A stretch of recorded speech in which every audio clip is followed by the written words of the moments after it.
Costuming and carnival culture is a huge part of New Orleans, but there's a bit more to it than the obvious. We will start with the obvious, though, the big one, Mardi Gras. So what are some misconceptions about Mardi Gras? Well, first, that it's just one day. True, Fat Tuesday is quote-unquote the Mardi Gras day, but we celebrate Mardi Gras for a whole season. That season begins with the Parade of Joan of Arc on 12th night in January. And from there, it's a weeks-long parade-going, cake binging, and boozing that ends on Fat Tuesday with a citywide costume party. In recent years, there's been a tradition of the crew of Krampus handing off the light from the old year to the Joan d'Arc crew in the new year. The other misconception is it's one big adult party.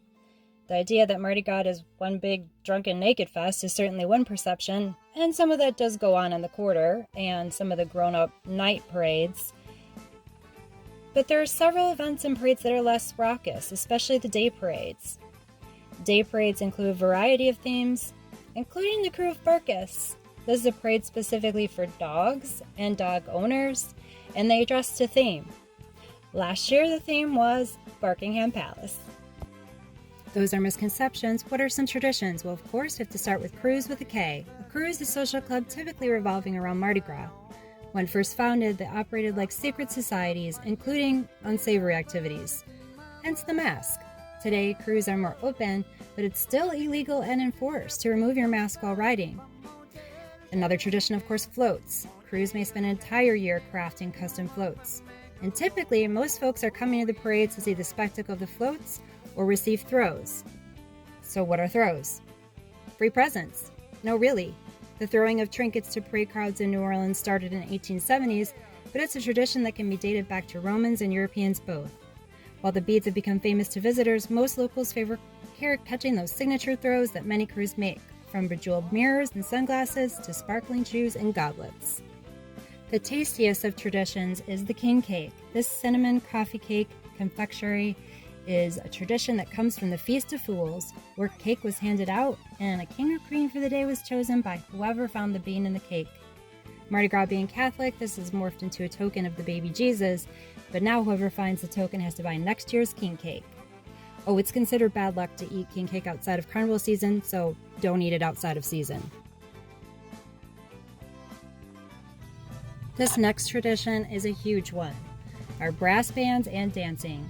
No parade is a parade here without our local musicians and fabulous dancers. Most of these marching bands and dancers are from high school or even grade school, but they perform at a beyond professional level.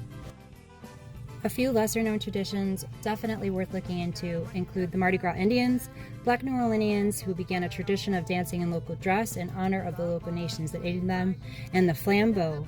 These men lit the way in early parades at night so the floats could be seen, and now men and women lead all of the floats as a tradition. But I did mention parades all year long, so let's shift from Mardi Gras to the last bit of our chat. Only a few weeks after Mardi Gras, we have St. Patrick's Day, where you can catch a cabbage as a throw or steal a kiss. The gay Easter parade for the most fabulous costumes on people and horses you'll ever find.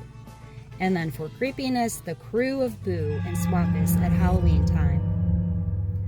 And finally, last but certainly not least, at the end of the year, we have the Krampuslauf, with our very own New Orleans version of the Alpine Christmas demon, Krampus.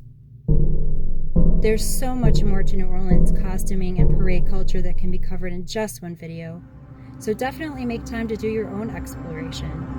Research and visit places like the Mardi Gras Museum and Mardi Gras World. But no matter what, don't forget, always bring your dancing shoes and be ready to play at any time.